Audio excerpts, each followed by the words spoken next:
Seja bem-vindo para esse vídeo e nesse vídeo daqui eu vou fazer a análise da vitória do Grêmio. Vitória por 2-0 contra o Atlético Paranaense. Jogo que eu, por exemplo, não sei o que vocês imaginavam. Eu tinha muito pouca expectativa para esse jogo. Primeiro porque a gente ia enfrentar o Atlético Paranaense jogando na Arena da Baixada, né? Agora Liga Arena. E já seria muito difícil. E a gente ainda foi com um time reserva, cara. A expectativa estava lá embaixo. Mas o Grêmio fez uma partida espetacular, foi muito bem. Eu diria que estava mais próximo da gente vencer por 3-0 do que vencer por 2-1. O Grêmio não sofreu muito perigo ao longo da partida e produziu muito, cara. Então, vou fazer a análise dessa partida espetacular aqui nesse vídeo, tá ok? Só antes de tudo, solta a intro. Bom, então vamos lá. Só quero destacar uma coisinha antes. A área de membros da análise da Eurocopa foi criada, tá? O link tá aqui embaixo para quem quiser ter o cupom de desconto 21 Futebol Clube, tudo maiúsculo, tudo junto, você ganha 21% de desconto. A área de membros por si só tá menos de R$ 20, com o cupom de desconto fica menos de R$ 15. É baratinho para quem quiser conferir a análise de todos os jogos da Eurocopa, principais destaques de cada seleção. A Eurocopa que aconteceu há mais ou menos um mês e meio, né? Um mês e meio, 2 meses. Enfim, tá aqui embaixo, fica como sugestão. Então vamos lá, falar como é que foi os gols também, né? Antes de fazer a análise detalhada. Primeiro gol da partida foi do Gustavo Martins. Fazia um certo tempo que ele não jogava, né, cara? E na minha visão ele é titular. Quando o Grêmio joga com uma linha de três zagueiros, pra mim ele é titular, tá? É, Talvez Rodrigo Eli, Gemerson e Gustavo Martins hoje seja a zaga ideal do Grêmio. Se for com três zagueiros, se for com dois, aí é outra discussão. Para mim, eu acho que é Rodrigo Eli e Gustavo Martins, talvez fosse uma dupla de zaga que nem foi nesse jogo, tá? O gol sai depois de uma jogada do Monsalvo, ele sofre a falta. O Edenilson bate bem a falta no canto do goleiro. O Léo Link faz uma excelente defesa. O Martins pega o rebote, cabeceia. O Léo Link faz outra grande defesa. E aí o Gustavo Martins pega o rebote de novo e faz 1-0. Minutos depois, na base da pressão, eu acho que o Atlético Paranaense imaginou que o Grêmio, depois de abrir o placar, cenário em que o Grêmio já era zebra, mesmo se fosse com o time titular, foi com o time reserva, pensou que o Grêmio ia afrouxar na marcação ou ia fazer a marcação lá atrás, como foi quase que a partida inteira, mas não, nesse momento o Grêmio fez a marcação pressão. O Monsalve foi muito inteligente, ele bem de trás do zagueiro do Atlético Paranaense. O Léo Link não esperava que ia vir essa dobra nele, esperava que ia vir o cara que tava marcando, acho que era o Gamarra, que deu o passe pro Léo Link. Ele imaginava que esse cara ia vir pressionar e foi analisando o tempo de domínio para isso. O Monsalve vem do nada e fecha a opção de passe, antecipa e faz o 2-0 para matar ali o jogo. Chegou a ter dois gols anulados, né? O do Monsalve, que ele acaba deixando o braço no Gabriel, bem anulado. E no segundo tempo, é, era do Duqueiroz com mais alguém. Eu não tô me lembrando quem faria o gol. O Ronald, talvez? Não lembro, mas o Duqueiroz tava na jogada e depois tava impedido mesmo. Foi toque na mão também. Eu acho que era o Martins de novo. Enfim, eu não tô me lembrando quem é que ia fazer o gol, tá? Mas enfim, esses foram os gols da partida. Vamos para as notas, começando pelo gol, o Rafael Cabral. Cara, pra mim esse daqui, tipo assim, o Grêmio com time reserva, beleza, eu entendo. Eu até queria que poupar. Eu comentei que eu acho que depois do jogo contra o Corinthians. Eu não achava que tinha que ir com o time inteiro reserva. Eu achava que tinha que ir com alguns caras titulares e poupar em outros mesmos. Era necessário ter é, essa poupança. Poupar esses jogadores. Mas pra mim no gol é a posição que eu mais questiono, tá? Porque o Marquezinho é titular, beleza. Mas pra mim o reserva imediato tinha que ser o Kaique, cara. Porque nessa comparação com o Rafael Cabral, o Kaique me passa mais segurança, o Kaique tem uma saída de jogo longa melhor, o Kaique é mais alto, o Kaique tem mais reflexo, o Kaique teve desempenho melhor que o Rafael Cabral no Grêmio. Em todos os aspectos, o Kaique, na teoria, renderia mais do que o Rafael Cabral. Não tomou gol, então não tenho o que questionar do Rafael Cabral, foi muito bem na partida. Vai uma nota 10 para ele. Mas, pra mim, o goleiro reserva é o Kaique, tá? Em determinado momento eu até queria o Kaique como titular na frente do Marquezinho. Eu acho que hoje não, acho que agora o Marquezinho é afirmado titular do Grêmio. Mas eu acho que por merecimento o Kaique tinha que ser esse reserva imediato, tá? Na minha visão, o Rafael Cabral só tá jogando porque é mais experiente, tem um currículo maior e tava no Cruzeiro. Chegou a ser titular do Cruzeiro. Mas não sei, cara. Entre Kaique e Rafael Cabral eu não penso duas vezes. Eu iria com Kaique. Mas de qualquer forma, o Rafael Cabral fez uma grande partida, tá? Foi muito bem. Não foi muito exigido. Acho que a chance mais difícil que terminou em defesa dele foi o do Coelho. Um chute de fora que também não tinha como tomar aquele gol. Se toma aquele gol ia ser um frangaço.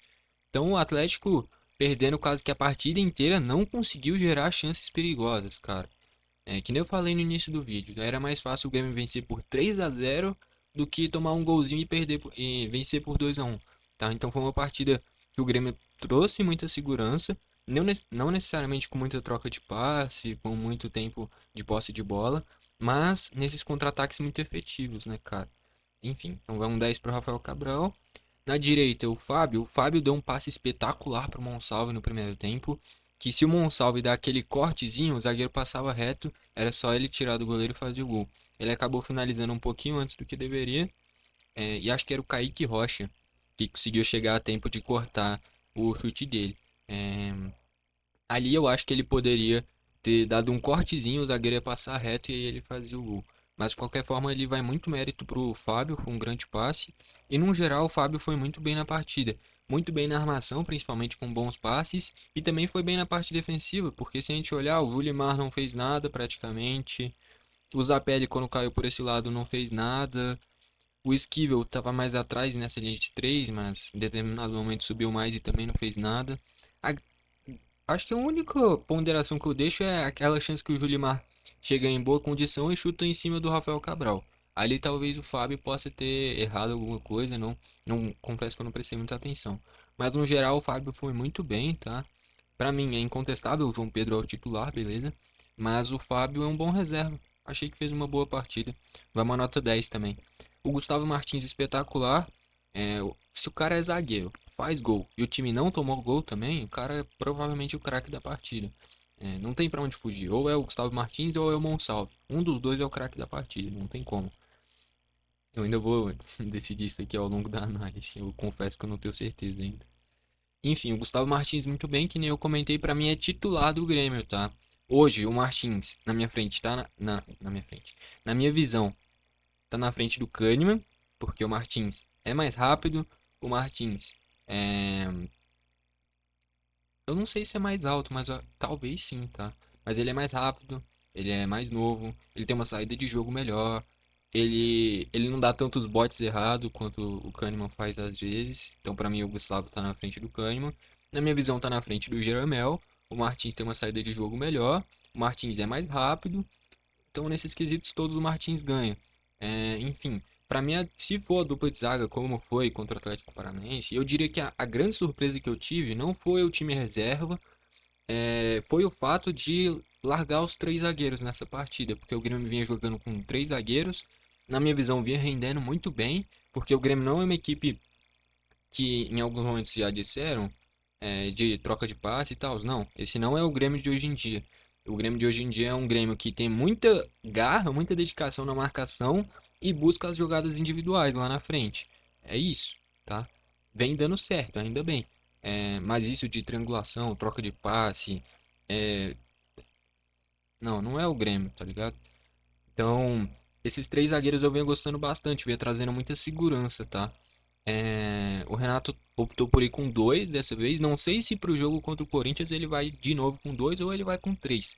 Porque vinha bem com três e nessa partida, quando foi com dois, foi muito bem também, tá? Mas aqui eu acho que o que mais vale destacar você utilizando dois zagueiros e dois laterais, o lateral esquerdo não pode ser o Reinaldo, tem que ser o Mike. Você utilizando três zagueiros, o lateral tem que ser o Reinaldo, porque ele é mais ofensivo, tá? Então acho que varia muito. Utilizou três zagueiros, o lateral esquerdo tem que ser o Reinaldo, porque ele ataca melhor. Utilizou dois zagueiros, o lateral esquerdo tem que ser o Mike, porque ele defende melhor. Você usando dois zagueiros e o Reinaldo na esquerda, vai ficar muito buraco. Tanto é que a gente ia tomar o gol do Corinthians no meio de semana desse jeito. Então é isso que eu pondero. Se o Grêmio for com dois zagueiros, beleza, mas o lateral esquerdo tem que ser o Mike. Se o Grêmio for com três zagueiros, beleza, mas o lateral esquerdo tem que ser o Reinaldo, tá? É isso que eu pondero. Então, nota 10 para o Martins. O Nathan muito bem também, nota 10, ganha muito crédito com essa partida.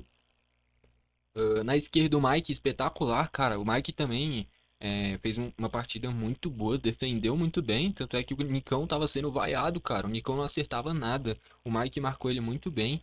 O de ouro, quando caía por ele, não tanto do Mike, era mais pros zagueiros, né? Mas também não criou nada. O Eric, quando passava, não criou nada. O Christian também não. O Grêmio anulou completamente o Atlético Paranaense e esse lado esquerdo trouxe muita segurança. Partida espetacular do Mike, tanto na defesa quanto no ataque. Eu não me lembro de um único erro de passe do Mike. Eu não me lembro de um único erro defensivo que terminou em chance clara ali daquele lado. Então o Mike, uma partida espetacular, nota 10 também. Eu diria que é a melhor dele com a camisa do Grêmio. No meio de campo, o PP. Cara, teve um lance que o Renato até brigou e eu concordo. Que ia gerar um contra-ataque, ele, ao invés de dar o passe longo, acho que era o Monsalve que ia sair na cara do gol, ele dá um passe curto e aí o Monsalve fica impedido e aí terminei um passe errado, que o Edenilson até tenta buscar lá no fundo, mas perde, não dá em nada. Ali faltou ser mais direto pro PP. E, enfim, o PP, na marcação, eu achei que ele foi muito bem. é, E na criação foi mediano, tá? Não fez nada demais. Vai uma nota 7. De qualquer forma, foi bem, assim como o time inteiro. O Dodge também na parte defensiva é um absurdo, cara. O Dodge joga demais, mano. Joga demais. Eu acho que aquela dúvida que tinha, quem vai ser mais importante, o Dodge ou o Duqueiroz? Que os dois chegaram quase que no mesmo instante. Ficou nítido que o Dodge é mais importante. O Dodge chegou de um Santos rebaixado, não sendo nem titular absoluto. E o Duqueiroz chegou com um status maior, de sair bem do Corinthians, estava razoavelmente bem no Zenit, então chegou com um status maior. Porém, o campo não mente. O Duqueiroz chegou a ser vaiado em alguns momentos. E o Dodge é um cara que, porra, eu gosto demais, velho. O Dodge não é nenhum gênio, mas o Dodge é um cara que é muito rápido, é um cara que marca muito bem e é um cara que é inteligente. Antecipou vários passes que geraram contra-ataque.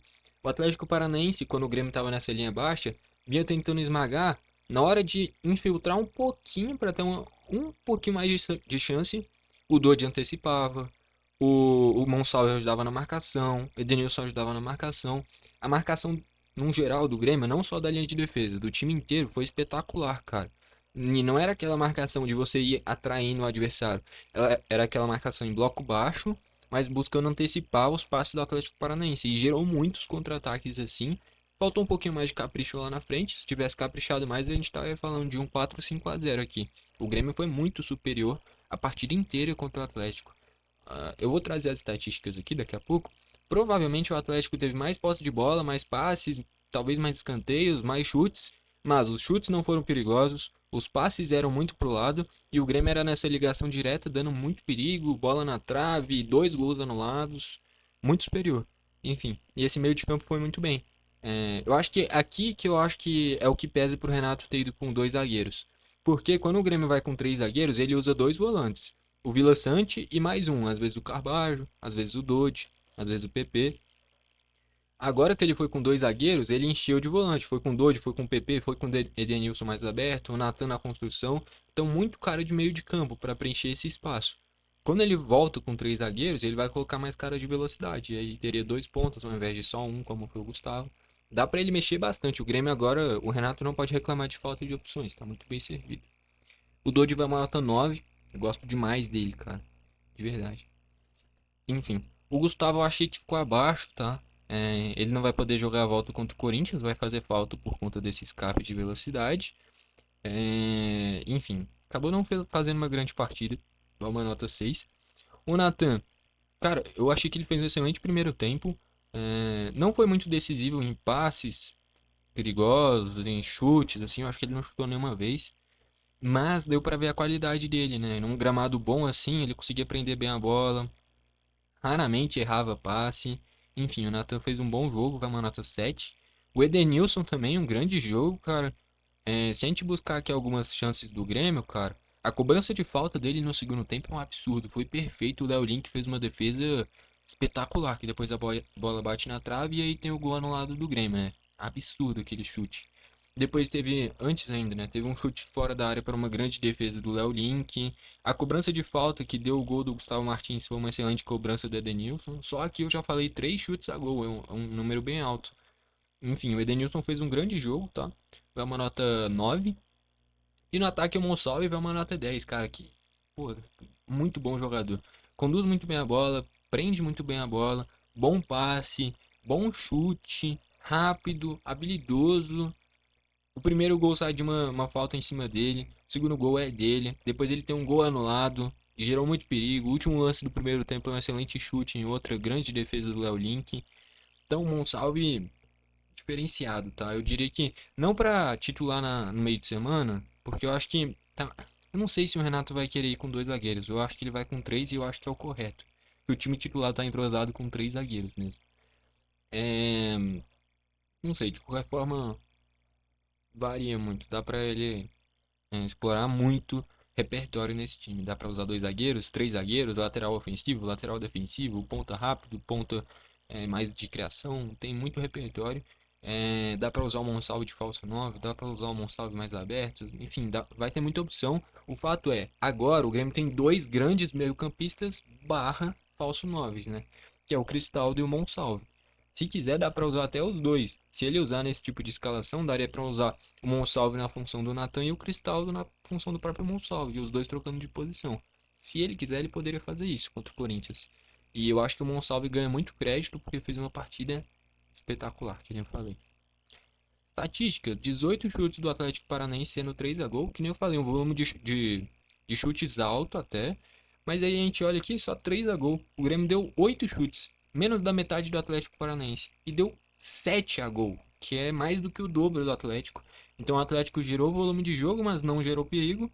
E o Grêmio foi muito efetivo, cara. O Grêmio foi literalmente efetivo. De 8 chutes você dá 7 a gol, é nível que assim, se você buscar a estatística do Barcelona, Real Madrid, Bayern de Munique, Manchester City, o nível não é tão alto de aproveitamento de chutes a gol. Raramente, né? Eu não me lembro de uma partida em que uma equipe acertou praticamente todos os chutes que deu a gol. O chute que foi pra fora, eu nem lembro qual que foi, cara.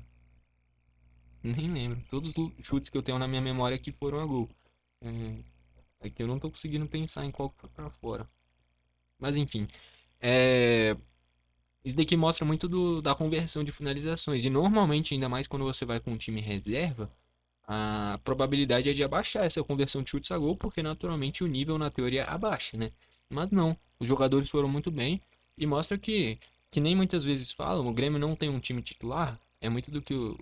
Não sei se o Renato já falou isso, mas que a maioria dos técnicos fala, que não tem time titular, é, é a escolha dele para cada jogo, e mostra que os jogadores realmente estavam dando tudo de si, o aproveitamento foi muito bom. Posse de bola, que nem eu falei, 75% para o Atlético, 25% para o Grêmio. Foi que nem eu falei agora há pouco. O Atlético devia ter mais chutes, teve. Mais posse de bola, teve. Escanteios, 9 a 0. Muito mais também. Então, que nem eu falei, o Atlético teve muito mais volume de jogo, mas não converteu em chances claras. Que nem eu falei, não teve uma única chance muito boa assim do Atlético. Um chute do Julimar em cima do Rafael Cabral, um chute do Coelho, que o Rafael defendeu e também, se toma aquele gol, ia ser um frangaço. E só, entendeu? O Atlético teve muita posse de bola, muito escanteio, muito chute, mas nada perigoso. E o Grêmio não teve nenhum escanteio, teve só 8 chutes, só que 7 foram a gol. Ou seja, em 5 desses 7 pararam no Léo Link, sendo milagre em cobrança de falta do Edenilson, defesaça em chute de fora da área do Edenilson. No próprio gol ele fez duas defesas no primeiro gol, ainda teve gol anulado do Monsalve. Então, o Grêmio foi muito efetivo. A palavra que define isso daí é efetividade. Faltas 12 para cada lado, 24 no total, né? Tendo dois amarelos para o Atlético. Então, cara, olha a quantidade de passes. Quase que mais do que o dobro, quase o triplo. Então é que nem eu comentei. O Grêmio não é uma equipe de posse de bola, não é uma equipe de triangulação, não é uma equipe desse padrão. O Grêmio é uma equipe que marca forte, todo mundo tem que dar o máximo de si na marcação e aí explorar os pontos de velocidade e essa ligação rápida para encontrar os buracos defensivos do adversário. De vez em quando fazer uma marcação-pressão, foi assim que saiu o segundo gol, e ser efetivo. É isso que tem que ser nesse momento que a gente está na parte de baixo da tabela e chegando nesses mata-matas, né? Agora contra o Corinthians no meio de semana, importantíssimo jogo, tem que passar. Enfrenta um Corinthians que já começou a bambear, tropeçou contra o Juventude com dois jogadores a mais jogando em casa. Então, o Grêmio chega como favorito, tá? Eu diria que foi para a Arena Corinthians no jogo de meio de semana para talvez arrancar um empate. Se perdesse por um gol, estaria normal. Agora, na volta, o Grêmio é favorito, que é um Corinthians que vem oscilando, um Corinthians que perdeu o Yuri Alberto, não que mude muita coisa, mas perdeu a sua referência no ataque. E é um Grêmio que vem em uma fase muito boa, engrenou bons resultados e vem aparecendo cada vez mais opções, né? Eu nem falei do banco. Entrou o Reinaldo na esquerda nos minutos finais, o Aravena fez a estreia dele, ele caiu para a ponta esquerda e o Gustavo foi para a direita, né? Eu achei que o Aravena entrou um pouquinho desligado, enquanto o Monsalve entrou elétrico, começou jogando demais. O Aravena eu achei que entrou um pouquinho num ritmo abaixo, tá? Então, o Reinaldo 5, o Aravena 5, o Ronald entrou no meio 5, o Duqueiroz entrou no meio 5 também. Nada de muito destaque assim, mas o Aravena eu acho que já vai ser importante no meio de semana, já que o Grêmio tá sem o Gustavo. O reserva para a ponta, o Renato vai ter a opção do Nathan Fernandes e do Aravena, né? Então é bom ele ficar esperto que talvez ele seja utilizado no meio de semana. Enfim, o fato é, o Grêmio vem ganhando grandes opções e fica claro que agora a gente tem um meio-campista barra falso 9, que é o Monsalve, que pode ser muito importante. Tem um 9, que é o Arezzo, que pode ser muito importante para fazer essa referência também. Então o Grêmio vai ganhando muitas opções e o Renato tem muito repertório. Se quiser usar dois zagueiros, três zagueiros, lateral esquerdo ofensivo, lateral esquerdo defensivo, falso 9, centroavante, dois volantes. Porra, tem muita opção, tem muito jogador e jogador de alto nível e em fase boa. E tanto é que a gente vem aqui para a tabela agora.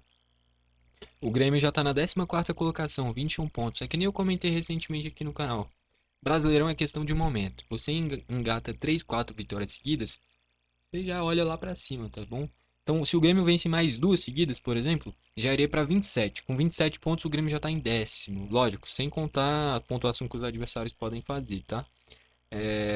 Então, por exemplo, o Vasco, que parecia que já tinha escapado dessa briga, engatou 3 jogos seguidos sem vencer, já está com 24 pontos. Então, duas rodadas o Vasco já pode estar na zona. Então, é tudo muito prático. O Grêmio não pode engatar duas, três derrotas seguidas, porque senão volta lá para baixo.